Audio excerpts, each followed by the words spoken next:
Vous écoutez Bel RTL. L'invité de Martin Buxan ce matin à 7h50, c'est Germain Mugemangango, le porte-parole francophone du PTB. Vous venez nous voir parce qu'il y a un dossier social brûlant cette semaine dans l'actualité. C'est celui de la chaîne de supermarchés Carrefour. Alors, le patron du groupe va annoncer un plan de transformation aujourd'hui. Environ 10 000 emplois sur les 115 000 emplois que le groupe pourrait passer à la trappe. Un peu plus de 1 sur 10. Donc, question, en Belgique, ça représente quoi Carrefour ? Mais Carrefour, c'est 11 500 personnes quand même, donc c'est quand même beaucoup de travailleurs. Ils ont déjà été confrontés à un plan de restructuration déjà en 2010, où ils ont perdu près de 1200 emplois. Donc c'est assez énorme. Et donc voilà, nous on estime que les travailleurs en Belgique, ils ont fait déjà pas mal d'efforts. Et il exclut qu'une entreprise comme Carrefour qui fait...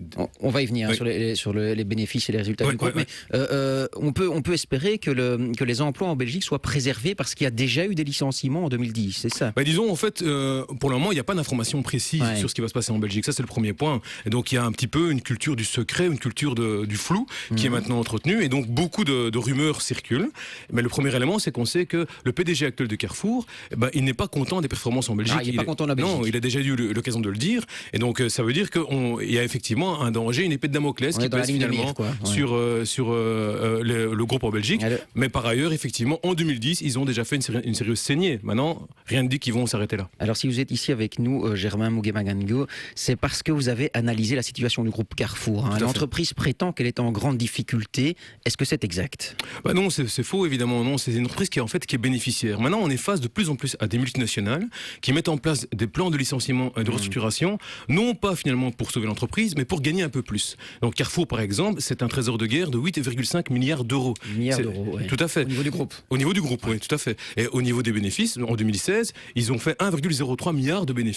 Et donc voilà, c'est pas rien, c'est une entreprise qui est bénéficiaire et qui distribue des centaines de millions de dividendes. Ça c'est pour le monde, mais en Belgique, est-ce qu'ils ont réalisé des bénéfices également ? Oui, également, donc, puisqu'ils ont fait un bénéfice en 2016 de 65 millions d'euros. Et d'ailleurs, c'est à remarquer que sur ces 65 millions d'euros, 50 millions d'euros ont été distribués en dividendes.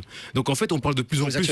Aux actionnaires, tout à fait. Donc on parle de plus en plus de coût du travail. En fait, on devrait parler du coût du capital, parce que ces 50 millions auraient pu rester en Belgique pour soutenir l'emploi et pour soutenir l'entreprise. Alors qu'est-ce que vous proposez ? Une entreprise qui réalise des bénéfices, 65 millions de bénéfices en Belgique l'année dernière, vous proposez d'interdire tout licenciement, c'est ça ? Tout à fait, donc exactement. Donc pour nous c'est clair, des entreprises qui font des bénéfices ou qui distribuent des dividendes ne doivent pas pouvoir licencier et détruire des emplois. Et d'ailleurs on a introduit une proposition de loi dans ce sens en février 2017, qui est maintenant dans le pipeline législatif. Et donc on voudrait effectivement à un moment donné mettre fin à cette pratique qui consiste non pas à sauver des boîtes, mais qui consiste surtout à fournir des bénéfices de plus en plus importants ou des dividendes de plus en plus importants au détriment des emplois. Mais comment on interdit à des patrons de licencier ? On amène la police dans les bureaux de l'entreprise, ça se fait comment ? Ça se passe comment ? Non, ça se passe par une loi bien sûr, ça se passe par une loi qui, donc, heureusement l'activité économique dans notre pays est réglementée, donc il y a une série de lois qui réglementent et les contrats et la manière dont les choses fonctionnent, et donc on voudrait une loi finalement qui interdit cette pratique-là. Alors vous dites également, on a fait des cadeaux fiscaux à Carrefour en Belgique. Tout à fait. De quelle nature ? Il y a eu des cadeaux fiscaux importants puisque en fait ils ont par exemple au cours de ces 5 dernières années, ils ont déduit pour 25 millions d'euros d'intérêt national. Et donc c'est quand même pas rien. Ils avaient un centre de coordination aussi entre 1993 et 2013 qui a fonctionné à plein pour profiter. C'est quoi ça, un centre de coordination ? En gros, un centre de coordination, c'est une société qui est construite par une multinationale pour bénéficier de toutes les largesses fiscales d'un pays. Et donc en Belgique, ça a eu lieu jusqu'en 2013 et puis ça a été remplacé progressivement par les intérêts notionnels. Et quand ils ont clôturé leur exercice en 2013, ils avaient transmis 2 milliards de trésors de guerre finalement au groupe Carrefour qui était pratiquement pas taxé. Mais on pourrait imaginer éventuellement un remboursement des aides qui ont été accordées ? Ça pourrait effectivement être une éventualité de dire qu'à partir du moment, rappelez-vous par exemple dans le dossier Caterpillar, on avait effectivement proposé ça, que dans le cas où effectivement il y a des licenciements ou des restructurations, si le motif économique n'est pas fondé, il faudrait effectivement rendre les aides et les réductions fiscales qu'on a obtenues comme multinationales. Alors chez Carrefour également, vous dénoncez un conflit d'intérêts et que vous dites scandaleux, c'est lequel ? En fait, dans le conseil d'administration de Carrefour, il y a Sabine Laruelle qui était ancienne ministre fédérale des PME et des indépendants et qui manifestement maintenant est passée du côté des multinationales.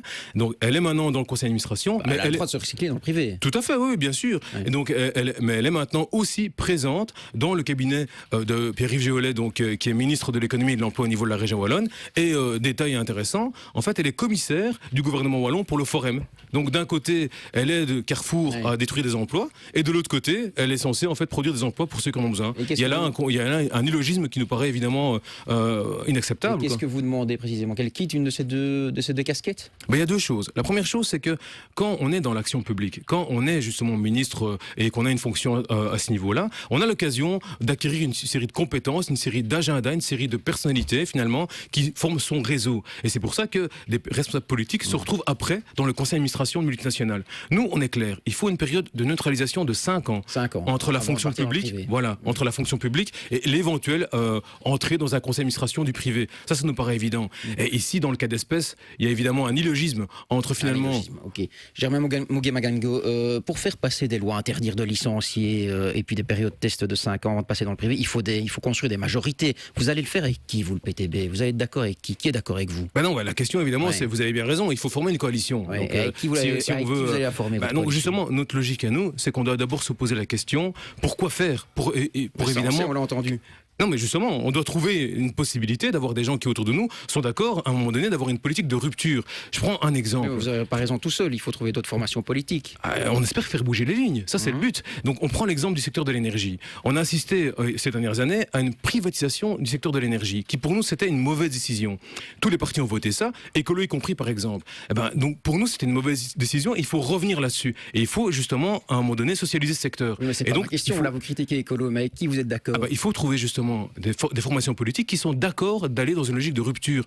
Nous, on ne va pas aller dans un gouvernement pour dire à un moment donné qu'on est à gauche et faire une politique de droite par la suite. Pour nous, c'est pas possible. Beaucoup de bruit évidemment autour de Theo Franken et de sa politique d'asile et de migration. Brièvement, vous en pensez quoi? Ce qui est au creux, ce qui est au cœur de l'histoire finalement, c'est est-ce que oui ou non le gouvernement belge, Theo Franken et Charles Michel respectent l'article 3 de la Convention européenne des droits de l'homme. C'est-à-dire c'est l'article qui interdit les pays d'envoyer des sans-papiers vers des pays où ils vont torturer. C'est là-dessus qu'on doit faire la lumière. Pour nous, c'est clair que ça doit être respecté. Et donc ce qui est en train de se passer maintenant, c'est qu'on est en train finalement d'externaliser nos frontières vers des pays comme le Soudan ou la Libye, avec comme conséquence effectivement qu'on renvoie des gens vers des pays qui torturent ou vers des pays où on organise l'esclavage des sans-papiers. Pour vous, la NVA, c'est un parti qui flirte avec l'extrême droite? Mais c'est surtout un parti qui veut diviser la population. C'est un parti qui finalement dit, vous savez, votre plus grand problème sont les immigrés ou sont les sans-papiers. Mais c'est pas les sans-papiers qui ont fermé Caterpillar. C'est pas les sans-papiers qui sont en train d'essayer maintenant de faire du mal au travers de Carrefour. Non, c'est justement ces multinationales. Et là, on voit que le même Theo Franken qui donne un coup de main à ces multinationales, c'est lui qui voudrait s'en prendre aux sans-papiers. Nous, on trouve que ce qui est vraiment merveilleux pour le moment, c'est plutôt la solidarité qui est en train d'être organisée par les citoyens. C'est ça que justement qu'on doit encourager. Merci, Germain Mugué-Magango.